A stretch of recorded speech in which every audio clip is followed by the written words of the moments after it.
Si certains lauréats du prix Nobel ont suivi un parcours scolaire classique, d'autres ont connu des trajectoires plus sinueuses. Enfance rebelle, ennui profond en classe, incertitude sur leur orientation. L'un des lauréats d'un prix Nobel le plus connu est Albert Einstein. Albert Einstein a reçu en 1921 le prix Nobel de physique pour ses contributions à la physique théorique. Il est notamment connu pour ses théories de la relativité restreinte et de la gravitation. Il est également connu du grand public comme l'auteur de l'équation E égale mc2 qui établit une équivalence entre la masse et l'énergie d'un système. Mais saviez-vous qu'Albert Einstein avait eu un parcours scolaire atypique? Enfant, il s'est intéressé à la science, mais le jeune Einstein n'acceptait pas le pouvoir exercé par les enseignants qu'il jugeait arbitraire. Ses professeurs l'ont dépeint comme un mauvais élément, très étourdi. À l'âge de 15 ans, il est renvoyé de son école car son professeur de grec jugeait sa présence incompatible avec la stricte discipline qui régnait à l'époque dans son établissement scolaire. Par contre, il avait d'excellents résultats en mathématiques.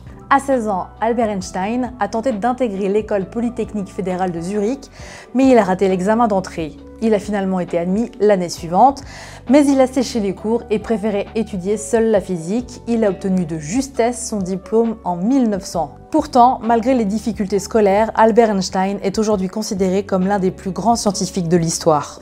Un autre nom célèbre au parcours scolaire atypique a remporté un prix Nobel, Winston Churchill. Il a été 2 fois Premier ministre du Royaume-Uni et il a joué un rôle décisif dans la victoire des Alliés lors de la Seconde Guerre mondiale.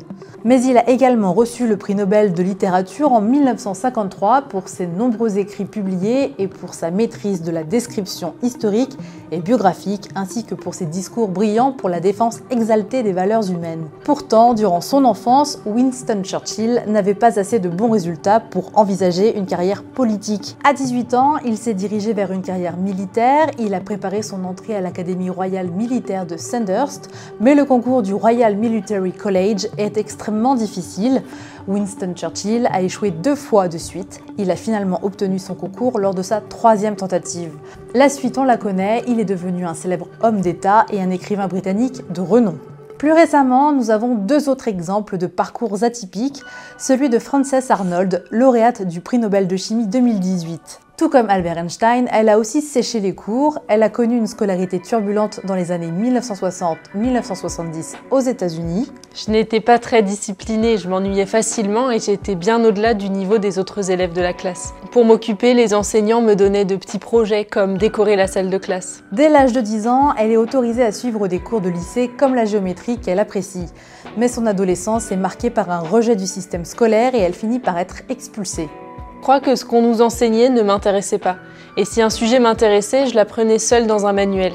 J'ai quand même réussi à passer chaque niveau malgré de nombreuses absences. Frances Arnold a commencé à travailler très jeune, elle a enchaîné les petits boulots dès l'adolescence, elle a été serveuse, réceptionniste, chauffeuse de taxi. Avant de trouver sa voie, Frances Arnold a étudié un autre domaine, elle a suivi des enseignements de génie mécanique et d'aéronautique, et elle s'est finalement tournée vers la chimie. Je n'étais pas sûre de ce que je voulais faire de ma vie.